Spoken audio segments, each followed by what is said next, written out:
Casi siempre oímos eso de qué mala suerte. Pero, ¿es realmente así?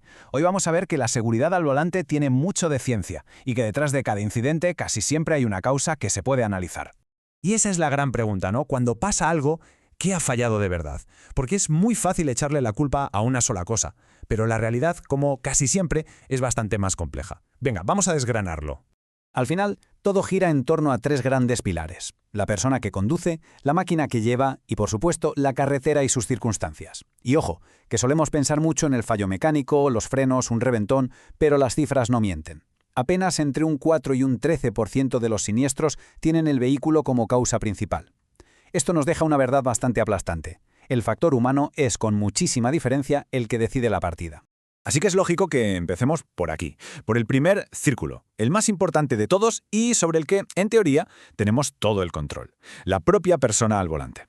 Para hablar de control hay que entender un concepto que es absolutamente clave: la distancia de detención total.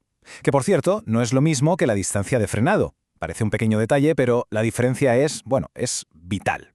Pensemos que esto se divide en dos fases. Primero, la distancia de reacción, o sea, todo el espacio que recorre el coche desde que nuestros ojos ven un peligro hasta que el cerebro da la orden y el pie pisa el freno. Y luego, claro, está la distancia de frenado, que es lo que tarda el coche en pararse del todo una vez que los frenos ya están trabajando.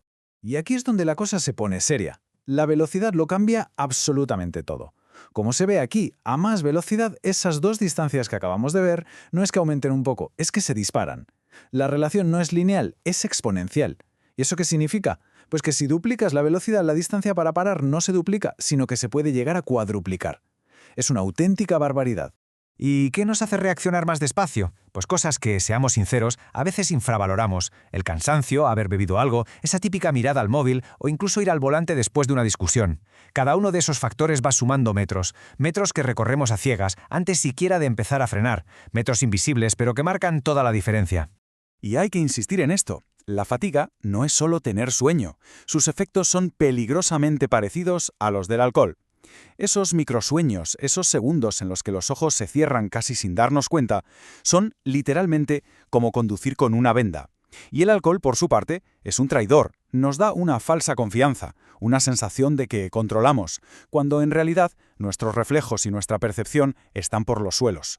Para que nos hagamos una idea de hasta qué punto es serio, solo hay que ver los límites para los conductores profesionales. Son increíblemente bajos. ¿Por qué? Porque está más que demostrado que cualquier cantidad, por mínima que sea, ya empieza a mermar las capacidades al volante.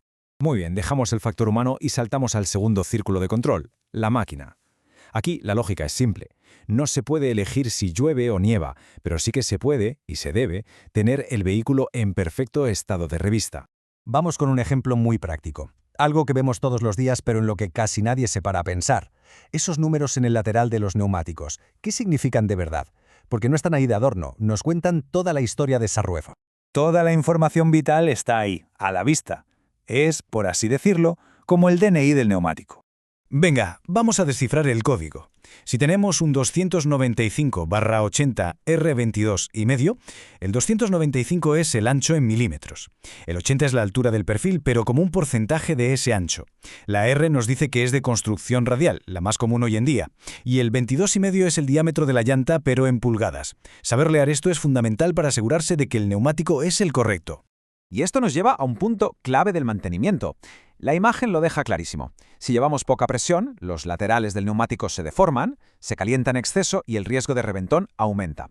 Pero si nos pasamos de presión, la superficie que toca el asfalto es más pequeña, y eso se traduce en menos agarre para girar y sobre todo para frenar. Y ya que hablamos de detenerse, hablemos de los frenos. Su principio es pura física: convertir la energía del movimiento, la energía cinética, en calor a través de la fricción. Da igual si son de disco, que ventilan mejor, o de tambor.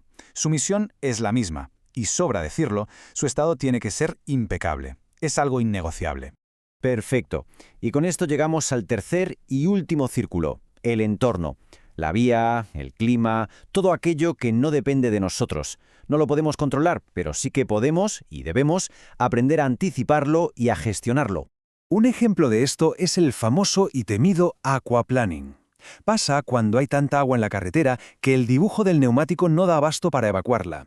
Y entonces ocurre algo increíble. El coche deja de tocar el asfalto y literalmente se pone a surfear sobre una fina película de agua. En ese momento te quedas sin nada, ni dirección ni frenos. Luego está la niebla. Aquí la regla de oro es de puro sentido común. Hay que ser capaz de parar el vehículo en el espacio que se ve por delante. Si solo alcanzas a ver 50 metros, tu velocidad tiene que ser lo suficientemente baja como para poder detenerte por completo en menos de esos 50 metros. Es así de simple y así de importante.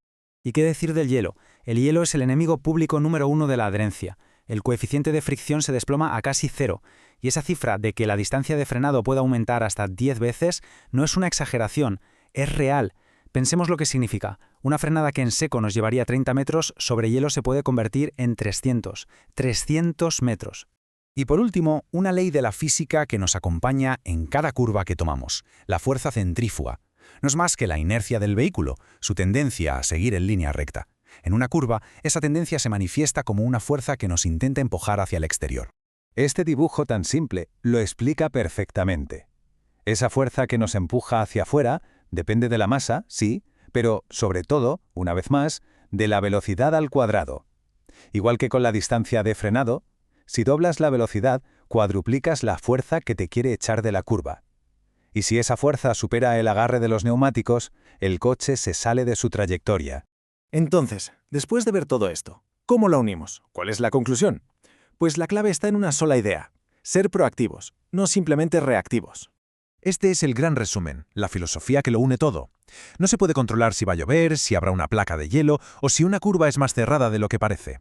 Pero sí se puede controlar el propio estado de alerta, la velocidad a la que se decide entrar en esa curva y el estado de los neumáticos y los frenos.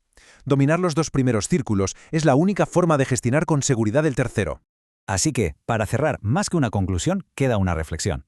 Porque esto no va de memorizar datos, sino de cambiar la mentalidad. La pregunta final es sencilla. Sabiendo todo esto, ¿cuál va a ser esa pequeña comprobación antes del próximo viaje?